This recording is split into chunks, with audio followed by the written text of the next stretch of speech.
Hello my friends. In this video I'm going to talk about Gradle. The Android build system compiles app resources and source code and packages them into APKs or Android app bundles that you can test, deploy, sign, and distribute. So you want to be a professional Android app developer, but you don't know where you should start, what things you should learn. You came to the right place. Welcome to our top bestseller Android app development course, a comprehensive program designed to equip you with the skills and knowledge required to excel in the exciting field of Android app development.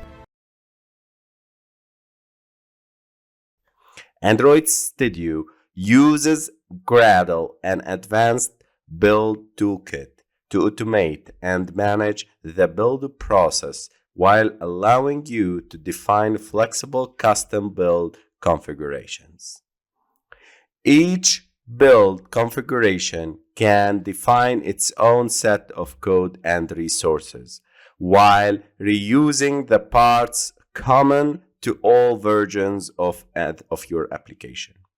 The Android plugin for Gradle works with the build toolkit to provide processes and configurable settings that are specific to building and testing Android applications. One cool thing about Gradle is that it's a build or a plugin based system. This means if you have your own programming language and you want to automate the task of building some package output like a jar file for Java from the sources, then you can write a complete plugin in Java or Groovy or Kotlin and distribute it to the rest of the world. I know it may be look confusing, but don't worry, we're gonna clarify everything later on. We will understand Gradle and make specific things with Gradle and why we use Gradle in Android Studio. You must have seen the build.gradle files in your project. That is where you write scripts to automate your tasks. The code you saw in these files is a Groovy code. In this picture, I'll show you. These are the Gradle scripts to the left in the project structure. We have a Gradle script. We have two files build.gradle, one for the project and one for the module, and we will talk about them in this video. Okay? So Gradle build files use a domain-specific language or DSL to define custom build logic and to interact with Android-specific elements of the Android plugin for Gradle. Android Studio projects consist of one or more modules, which are components that you can build, test, and debug independently. Each module has its own build file.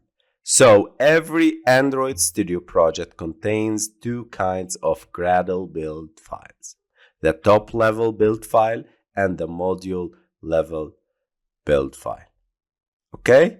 These are the two files that we will use the most in our coding career.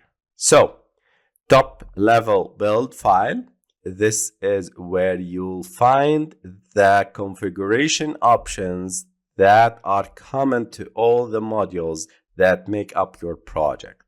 And module level build file, each module has its own Gradle build file that contains module-specific build settings.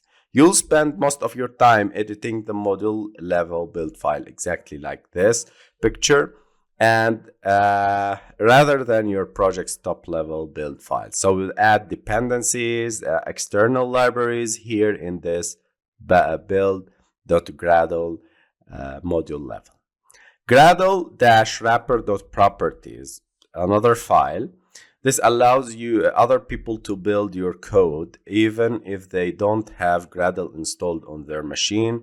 This file checks whether the correct version of Gradle is installed and downloads the necessary version if necessary. The other files I don't need from you to learn about them because they are not necessary till now. Okay, so the most used file that we will use it through our course and through the coding career is the module dash level build file, which is the build.gradle, and this is what was displayed in this picture. So this is all about Gradle, that they are very important topics that I should cover before we start using Gradle and use the external libraries